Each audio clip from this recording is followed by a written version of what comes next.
Je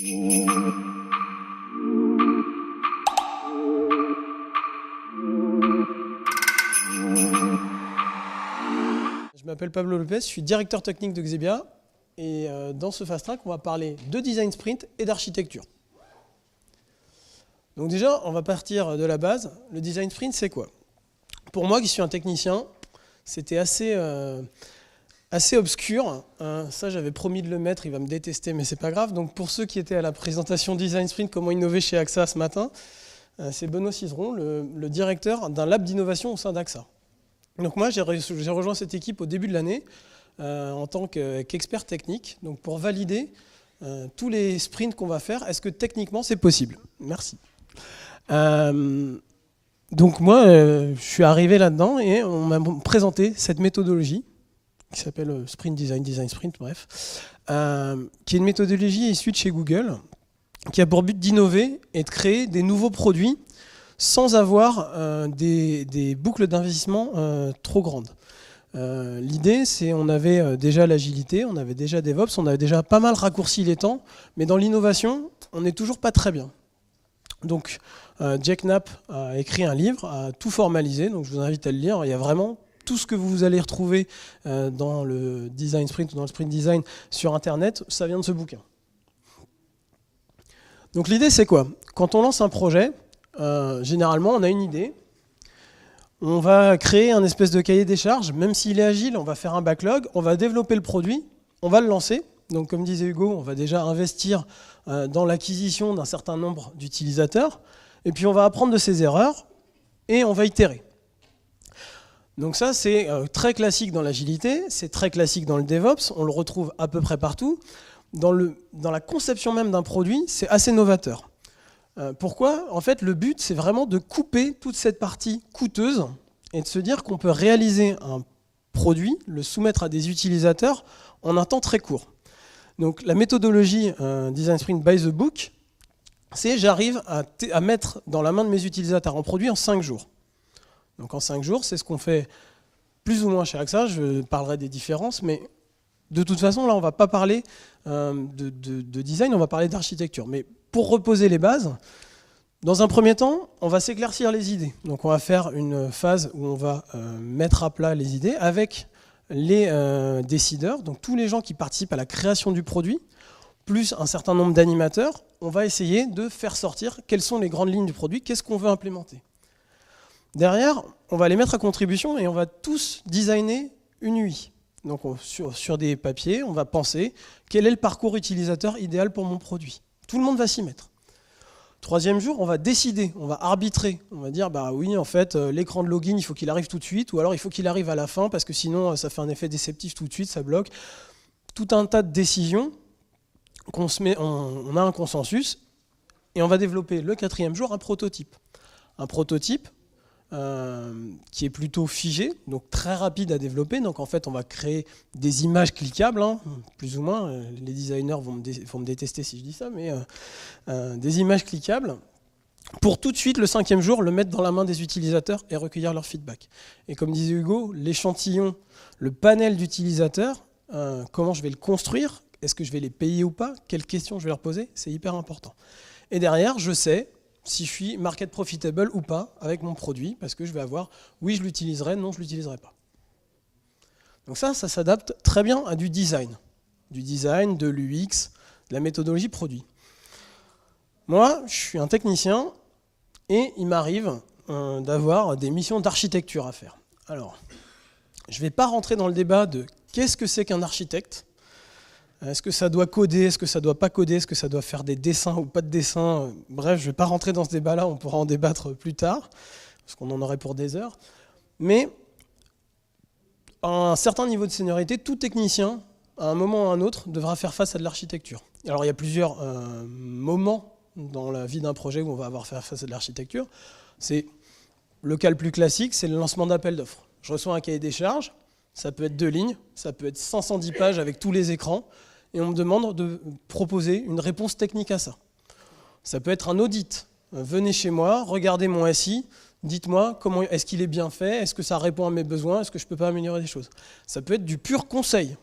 Je suis onboardé en tant que prestataire dans une équipe d'architectes à l'ASG ou je ne sais où, pour donner mon avis sur les architectures qui sont émises. Le problème avec ça, hop là, c'est qu'en fait, on va très vite vers un syndrome d'architecte tour d'ivoire. Un architecte qui est un petit peu décorrélé, qui voit une partie du besoin. Quand j'ai reçu un cahier des charges, j'ai souvent une très bonne expression du besoin client, pas forcément une expression des besoins opérationnels, pas forcément un historique long. Pourquoi on me demande de développer en Java 5, j'en sais rien, ça m'embête. Tout ça, c'est des choses qui sont plutôt sous la ligne de flottaison. Donc au final, moi je vais répondre en étant un peu tout seul, un peu perdu, et puis je vais être complètement décorrélé du terrain. Or, la réalité, c'est nous ce qu'on souhaite, en tout cas la vision de l'architecte telle qu'on la conçoit. Mon architecte, il est là au milieu, puis il a son PO, il a son expert Ops, il a son tech leader, et puis ses développeurs en bas. Ça, c'était pour mes copains, bonjour. En gros, il a besoin d'être intégré à l'équipe de développement. Il a besoin de comprendre les contraintes du terrain, il a besoin de comprendre les contraintes des opérationnels pour répondre au mieux à ce qu'on lui demande. Et puis, il a évolué, notre architecte. Il a besoin d'être agile. Avant, là encore, je vais me faire des amis, c'est pas grave, mais un architecte, de toute façon, une base de données, c'était le standard. C'était Oracle, tout devait rentrer dans Oracle. Donc, il n'y avait pas trop de questions à se poser. Maintenant, toutes les 2 semaines, tous les mois, il y a un nouveau moteur NoSQL qui va sortir, qui va correspondre de mieux en mieux aux besoins. Donc ce que j'ai appris il y a 6 mois, va falloir que je le mette à jour. Est-ce que je vais construire une architecture sur un plan quinquennal pour 5 ans? Certainement pas. Je n'ai plus envie de faire ça. Je pense que c'est une mauvaise idée. Là encore, je vais peut-être me fâcher. Mais dire je vais poser maintenant les bases de ce qui existera dans 5 ans pour répondre à tous les besoins du SI me paraît une douce utopie. Alors, du coup, ma réflexion, ça a été de dire, cette méthodologie design sprint, de dire, finalement, est-ce que je vais réussir à faire des choses en 5 jours? Est-ce que je pourrais pondre une architecture en 5 jours? Est-ce que ça a un sens? Est-ce que je ne pourrais pas adapter cette méthode? Donc, il y a des choses que j'ai repris telles quelles. Donc, quelque chose de très important, qui est vital, qui est la base du design sprint, qui est la base de ce que j'ai appelé extreme architecture, parce qu'en fait, tout le monde appelle tout et n'importe quoi design sprint. Donc on a trouvé le nom extreme architecture, ça m'a coûté une bouteille de vin, je le remercie. L'idée, c'est d'avoir une unité de lieu. Je vais construire une war room. Ma war room, là on vous a donné un exemple. On a des post-it partout, on a du matériel, on a des dashboards, on a des rétroprojecteurs, on a des tableaux blancs, on va gribouiller sur tous les murs. On va se donner une unité de temps. On l'a vu, la méthodologie design sprint, c'est 5 jours. 5 jours, mobiliser tout le monde, c'est un peu compliqué. On s'est mis d'accord avec mes collègues en se disant, en 3 jours, si je mobilise toutes les ressources nécessaires, je vais pouvoir faire émerger quelque chose. Donc on se donne 3 jours où déjà je sors les personnes de leur lieu de travail. Donc on arrête de prendre les coups de fil, les réunions, les machins, c'est fini. On se concentre exclusivement là-dessus. Et puis, je vais essayer de balayer large. Je vais prendre des ops, je vais prendre des devs, je vais prendre des architectes de la cellule architecture s'il y en a une chez mon client. Je vais prendre un PO qui n'y connaît rien à l'architecture mais qui a sûrement un avis à donner. Je vais vraiment avoir une équipe intégrée. Côté prestataire, puisque nous on est prestataire, nous on estime qu'il faut être 2 pour animer et rebondir en face des clients. Voilà. Donc on fait un binôme, un qui a vraiment un rôle d'animateur et un qui a vraiment une casquette d'architecte technique. On reste dans cette idée de sprinter. Pendant 3 jours, on va exclusivement se dédier à résoudre un problème. Donc je vais poser un problème architectural. Ça peut être comment je dois agencer mon SI au global. Alors ça, c'est ce qu'il y a de plus difficile. Mais ce qu'il y a d'encore plus intéressant, c'est j'ai un problème donné. Par exemple, j'ai un problème de performance. Comment est-ce que je peux le résoudre? Aidez-moi à tacler ce problème de performance. J'ai passé la barre des 10 000 utilisateurs, ça allait très bien. Au 10 001e, il n'y a plus rien qui marche. Qu'est-ce que je fais? Et puis, on va être agile. Tout le monde n'a pas la même maturité dans la réflexion de son SI. Il y a des gens qui ont un SI avec 10 ans d'existence dans lequel il va falloir s'intégrer. Donc, il va falloir faire des ateliers adaptés pour comprendre l'existant, comprendre l'historique. Il y a des gens, c'est des start-upers, ils n'ont rien, ils partent d'une feuille blanche. C'est le cas idéal, mais pourtant, il va falloir les faire maturer. Donc, il va falloir choisir des ateliers adaptés qu'on va piocher dans la méthodologie. Je vais vous en donner quelques exemples. Mais à chaque fois, les 3 jours ne sont jamais les mêmes. Et puis quelque chose qui me tient particulièrement à cœur et qui peut paraître étonnant dans le cadre de l'architecture, c'est qu'on va prototyper. On est là pour apporter une réponse à un problème. Donc on va choisir une partie de cette architecture, celle qui est la plus difficile, celle qui nous pose le plus de problèmes, et on va la prototyper. Pourquoi ça? C'est maintenant, en 3 jours, on a eu énormément de choses avec l'open source, avec les conteneurs, avec le cloud. On est capable de démarrer le lundi à 9h. Lundi à 9h10, j'ai une des VM qui tourne et je suis capable de déployer des choses dessus. Que ce soit des services SaaS, que ce soit des services PaaS, voire même du IaaS. Donc c'est plus compliqué quand on descend au niveau du IaaS parce qu'il va falloir faire des installations. Mais je n'ai pas besoin de demander des environnements, je n'ai pas besoin de demander des autorisations. Je me mets dans ma bulle et je teste.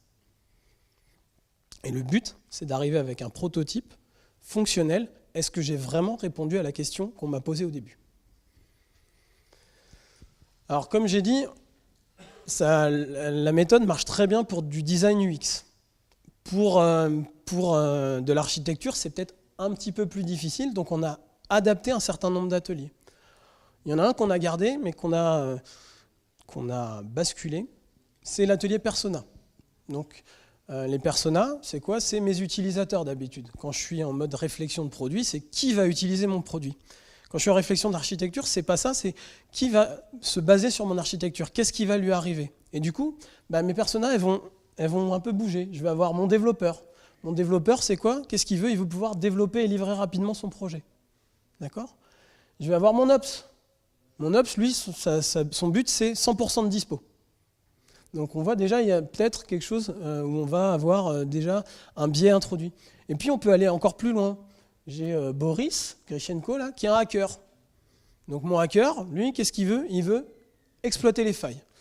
Donc en ayant ces personas, on va se poser des questions différentes qui ne sont pas seulement la vision de l'utilisateur. J'ai besoin de passer une commande Uber en moins de 10 minutes, mais plutôt de dire comment je fais pour être sûr que la personne qui passe la commande, c'est bien celui qui va me payer à la fin. Quelque chose qu'on a gardé, mais qu'on a aussi adapté, c'est on dessine tout le temps.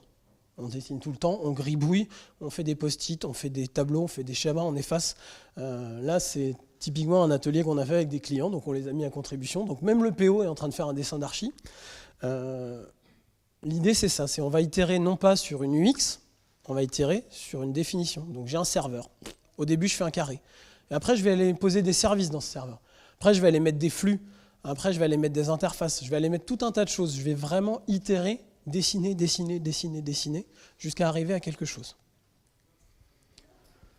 Un atelier qu'on adore, qui permet vraiment d'éclairer sous un point de vue différent l'archi qu'on va pondre, c'est ce qu'on appelle le Thinking Hat. Donc le Thinking Hat, c'est quoi? C'est je vais distribuer à tous les participants un joli chapeau en papier et je vais leur demander de personnifier un rôle. Donc je vais avoir l'optimiste qui se dit de toute façon, dans une semaine c'est plié, j'ai tout développé. Le pessimiste, ça ne marchera jamais, donc ça c'est assez classique, ça permet de donner des points de vue. On va avoir le créatif. Donc le créatif, généralement, l'architecture, il est assez créatif, c'est-à-dire il va aller chercher toutes les dernières technos. Il va se dire, tiens, j'ai entendu parler du dernier framework de Google à la mode, j'aimerais bien le faire. Ok. On va avoir l'avocat technique, est-ce que c'est possible de le faire? Est-ce que je sais le faire? Et puis on va avoir le parti des utilisateurs, c'est bah oui, c'est bien beau votre machin, mais est-ce que ça répond vraiment à mon besoin à la fin? Ce qui fait qu'on part de notre schéma là qui est en bleu, et au fur et à mesure des interventions, ça peut être un atelier assez long, hein, généralement on le fait sur une demi-journée, au fur et à mesure des interventions, on va rajouter de la sécurité, on va rajouter des backups, on va rajouter des noms de produits. On voit en bas, on a toujours nos personas, là, notre Ops et notre Dev. Est-ce que vraiment on répond à leurs besoins? Et on itère, on efface, on arrive à un tableau qui est relativement compliqué. Alors, est-ce que tout ça, ça nous a donné des résultats? Parce qu'au final, on part d'une méthodologie UX, est-ce qu'on peut l'adapter à la technique? Bon, la réponse, vous en doutez, hein, c'est oui, mais à certaines conditions. Comme chez AXA, on pense que 3 jours, c'est pas assez. Pourquoi c'est pas assez? Parce qu'en 3 jours, on n'a pas le temps de vraiment prototyper, d'aller au bout des choses. Donc ce qu'on va faire, c'est qu'on va passer 3 jours avec les utilisateurs, on va se donner la fin de la semaine, donc les 2 jours qui restent, plus une semaine, pour vraiment aller dans le fond des choses. C'est-à-dire mettre au propre toutes les architectures, documenter toutes les décisions qu'on a prises pour avoir un livrable vraiment autre que du tableau blanc. Et en plus du livrable, on pense que le prototype, c'est vraiment quelque chose qui doit aller au bout de la réflexion. Donc on n'a pas besoin forcément du PO pour développer notre prototype. Une fois qu'on a recueilli le besoin et qu'on a compris les enjeux, on va développer dans notre coin et on va se revoir tous ensemble une journée à la fin de cette phase de polish pour vraiment mettre un point final à cette discussion. Alors pourquoi tout ça en fait? C'est pour arriver... Oui, ça va. Hein. C'est pour arriver à avoir 2 choses. C'est des convictions. Donc la conviction qu'on va vraiment répondre aux problèmes qu'on s'est posés. Et ça, c'est pas évident. Mais encore plus difficile, quand j'ai mis un PO, un architecte, un ops, un dev dans la même pièce, moi ce que je cherche à obtenir, c'est le consensus. Que tout le monde soit d'accord sur l'architecture qu'on a posée, c'est la bonne solution au problème initial. Alors, qu'est-ce qu'on va obtenir comme livrable? Le premier truc assez évident, qu'on sort de n'importe quel appel d'offres, n'importe quelle réponse à appel d'offres, c'est une architecture technique. Là, on voit, on a déployé tout ça dans le cloud, on a des serveurs qui sont en auto-scaling, on a tout un tas de services, je ne vais pas rentrer dans le détail, mais on a de l'infra as code, enfin on a pensé à pas mal de choses. Ça, c'est relativement classique. Maintenant, on a aussi des choses un peu plus avancées. Comme j'avais ma persona hacker, au final, j'ai une architecture de sécurité. Je sais à quel endroit j'ai mis mon firewall, parce que j'avais mon ops avec moi.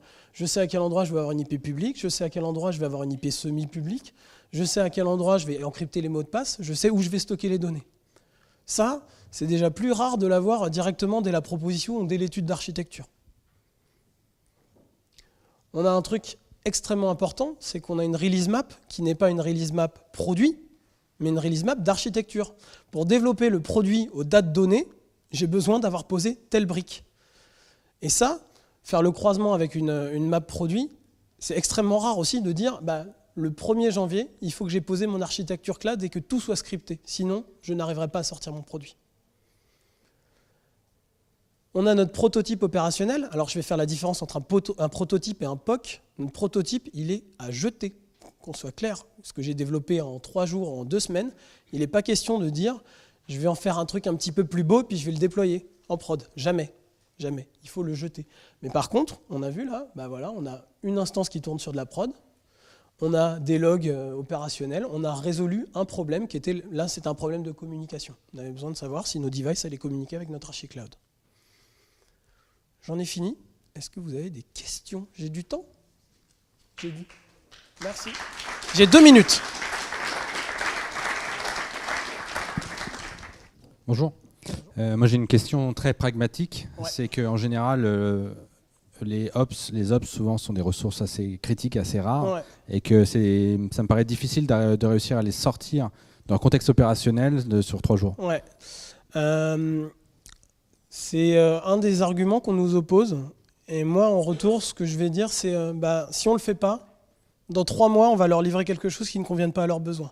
De la même façon qu'on a réussi à convaincre que DevOps, qu'un Ops devait participer à un certain nombre de cérémonies qui devaient être intégrées aux équipes, si je les squeeze complètement de cette réflexion et de ces choix, je suis sûr d'avoir un problème dans 3 mois.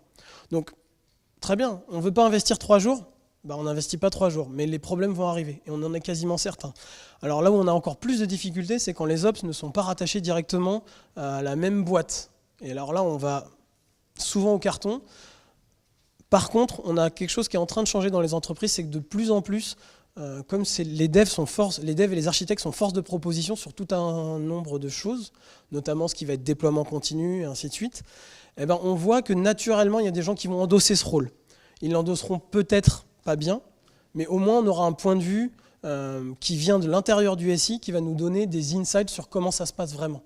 Typiquement, on a eu un cas, on n'avait pas l'Ops, mais on nous a dit non mais il faut arrêter avec le continuous delivery, c'est même pas la peine de continuer puisqu'on paye au déploiement. Donc ça ne m'intéresse pas de déployer 17 fois par jour, je ne pourrais pas le faire. Donc ne vous focussez pas sur ce problème-là, focussez-vous sur comment je livre une fois rapidement. Voilà. Il faut avoir un avocat. Si on n'a pas la bonne personne, il faut avoir un avocat. D'autres questions ? Oui, Paul. Dans la méthodologie Design Sprint que tu connais très bien, pour la faire au quotidien avec nous, il y a un des piliers de la méthode, c'est quand même le test utilisateur au final, qui est un petit peu pour nous le Graal finalement, ce à quoi ce qu'on veut atteindre et ce qui va nous dire on continue ou pas. Dans l'extrême architecture, c'est quoi pour toi le test utilisateur? Comment tu le matérialises et quelle est un petit peu cette étape? Donc pour moi, le test utilisateur dans l'extrême architecture, c'est ce qu'on va ce qu'on va faire avec le prototype. On va le matérialiser de deux façons. C'est généralement le prototype va répondre est-ce qu'il répond aux besoins de mon ops? C'est-à-dire est-ce qu'il va contenir tout ce qui est déploiement automatique, métrique de surveillance et ainsi de suite. Est-ce qu'il va convenir aux besoins de mon dev? C'est est-ce que mon dev, je lui ai expliqué comment il allait pouvoir livrer et développer dans cette architecture que j'ai imaginée. Est-ce qu'il va avoir besoin de nouvelles compétences? Et c'est ce que je disais, finalement, ce qu'on cherche plus que le test de l'expérience utilisateur, c'est le consensus. Est-ce que tout le monde est d'accord sur le fait que ça répond aux besoins? Donc j'ai pas d'utilisateur externe, j'ai pas besoin... Enfin, on peut les avoir, mais généralement ça va passer par des copiles, par des représentations externes qui ne sont pas directement dans notre sprint. Donc on va créer des livrables qui sont à destination de plus grands, donc le chef des ops, le chef des devs, le tech lead et ainsi de suite, et on l'aura a posteriori, notre feedback. Mais au moins, toutes les personnes qui étaient dans la pièce et dans le truc étaient d'accord sur le fait qu'on a atteint l'objectif. Ok. Je coupe. Merci.